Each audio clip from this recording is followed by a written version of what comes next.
Shalom, bersama saya Pendeta Reza Abraham dalam ringkasan pelajaran Sekolah Sabat 5 menit. Di pelajaran yang ke-12, di triwulan ini kita belajar tentang peristiwa-peristiwa penutupan sejarah dunia.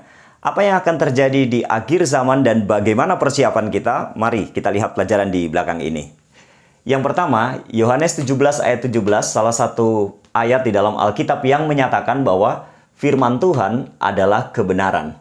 Artinya, kitab suci atau Alkitab yang adalah firman Tuhan, isinya adalah kebenaran.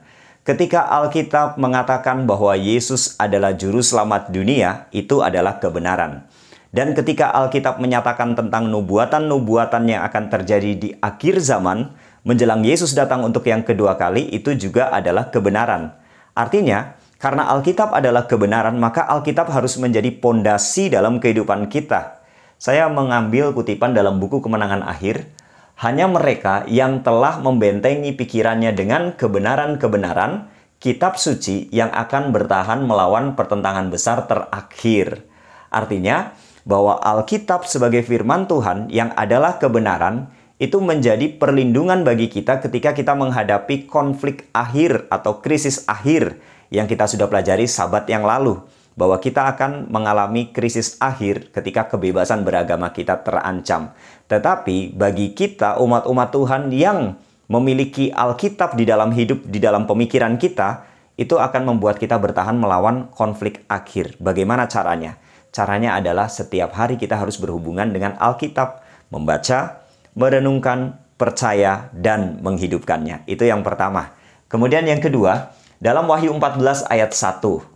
Wahyu 14 ayat 1 ini menyatakan tentang umat-umat Tuhan, sekumpulan orang-orang yang siap masuk sorga. Dan dikatakan bahwa nama anak domba, yaitu Yesus, dan Bapaknya tertulis di dahi mereka. Apa itu nama? Nama adalah simbol dari karakter. Apa itu dahi? Dahi adalah simbol dari pikiran. Jadi orang-orang yang siap masuk ke dalam kerajaan sorga adalah orang-orang yang di dalam pikirannya ada karakter Tuhan. Karakter Tuhan adalah kasih.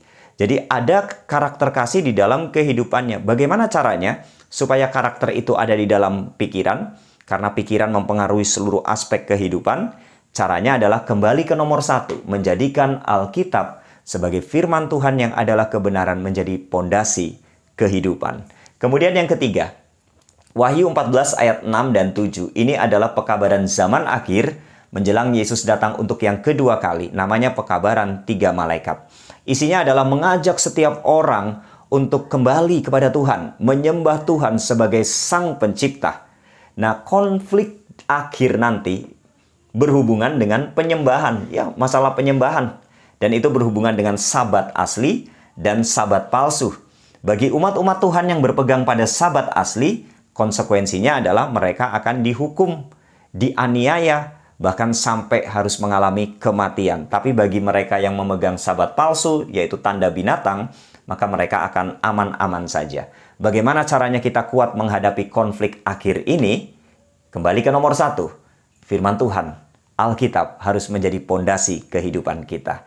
Yang terakhir, yang keempat, berbicara tentang hujan awal dan hujan akhir. Ini adalah siklus hujan di Timur Tengah, ya, secara khusus di Palestina, di Israel. Hujan awal ini adalah hujan musim gugur untuk menumbuhkan benih yang sudah tertanam dan dia akan tumbuh.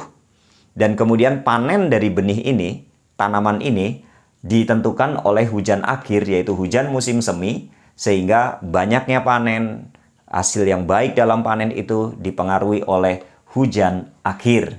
Itulah sebabnya maka hujan awal dan hujan akhir ini menjadi ilustrasi untuk kecurahan Roh Kudus. Dalam Yoel pasal 2, bicara hujan awal di sana digenapi di Kisah Para Rasul 2. Ketika pekabaran Injil sudah mulai tersebar luas keluar dari Israel. Sehingga gereja mula-mula pada waktu itu bertumbuh.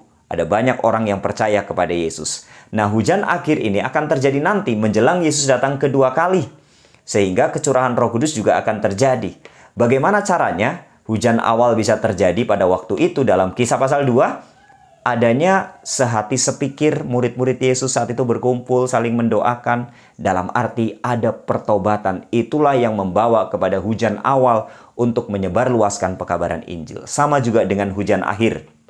Ketika ada pertobatan di dalam diri kita sebagai umat-umat Tuhan, maka kita juga akan menyampaikan pekabaran ini kepada orang-orang lain dimulai di dalam diri kita, yaitu pertobatan. Bagaimana caranya? Kembali ke nomor 1, menjadikan Alkitab sebagai firman Tuhan yang adalah kebenaran, menjadi pondasi dalam hidup. Kedepannya kita tidak tahu bagaimana detail atau persisnya konflik akhir itu, bagaimana krisis itu. Tapi kita tahu itu akan terjadi. Kebebasan beragama kita akan terancam. Yang harus kita lakukan adalah membentengi diri kita supaya kita kuat menghadapi konflik akhir melalui Alkitab sebagai kebenaran. Inilah ringkasan pelajaran Sekolah Sabat sepanjang minggu ini. Tuhan memberkati.